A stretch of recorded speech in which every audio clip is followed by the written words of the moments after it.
Daniel Whitmore didn't believe in ghosts. He believed in drafts, bad insulation, and the way old houses sometimes talked after midnight.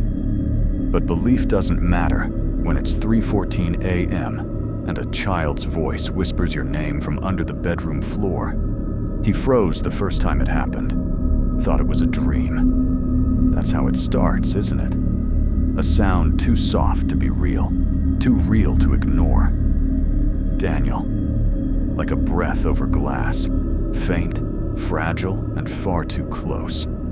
He lay still, heart thudding in his chest like it wanted out. The voice didn't come again that night, but the next night it returned, and this time it cried. Daniel had lived alone since Marla left.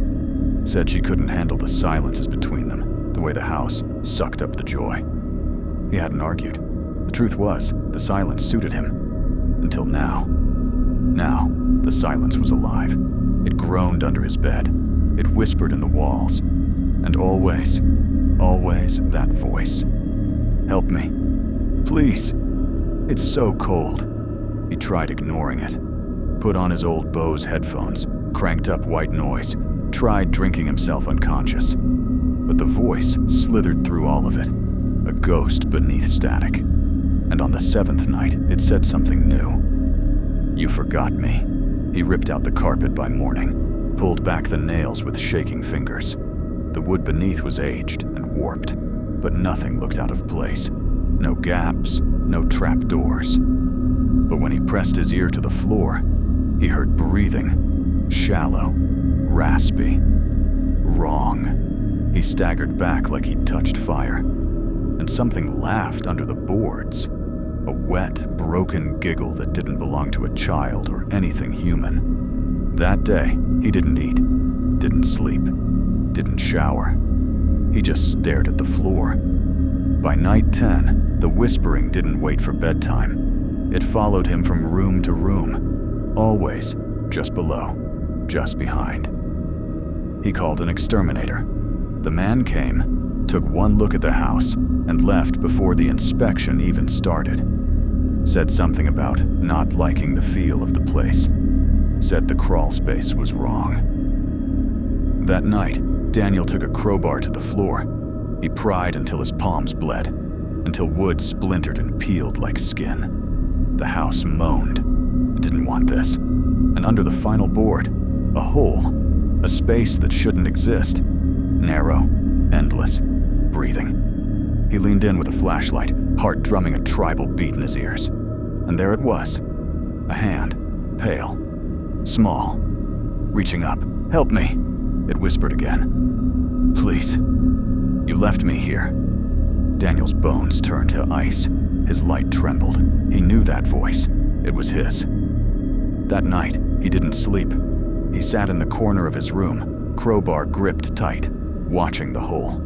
The voice called him all night, begged, screamed, then laughed. By dawn, his eyes were red. Dried blood caked his hands. He didn't remember sleeping, but he dreamt of being buried alive in that space, screaming until his throat tore. His own reflection above him, watching, smiling. He boarded it up, nailed it shut, moved his bed, pushed a dresser over it. But it didn't stop. The voice found new ways in. It echoed in the shower drain, murmured through the fridge, cackled through the hum of his microwave. Daniel stopped answering calls, disconnected the internet, tossed his phone in the trash. He didn't want outside voices confusing him. He needed to focus. He needed to remember. What did it mean? You forgot me. He found an old photo album in the attic, yellowed pages, stiff plastic. And in one photo, something that made his blood turn to syrup. A boy, in a red shirt, missing front teeth, holding Daniel's hand, written on the back in fading pen. Daniel and Mikey, summer 1996.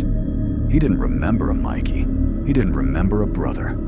Daniel didn't eat for 2 days. The voice wept every night. It told stories, sang old lullabies.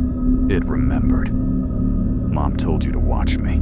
You said just for a minute, and then you left. You locked the door. You forgot me. Daniel clawed at his own hair, screamed back into the floor. I didn't. I don't remember. I didn't know. The voice only laughed, and then it climbed out. They found the house empty. No signs of struggle, just a torn-up floor, red fingerprints on the walls, and a single child's handprint in the middle of the room. Daniel Whitmore was never found. But neighbors swear that late at night, if you press your ear to the walls, you can still hear him whispering, begging, screaming from beneath the floor.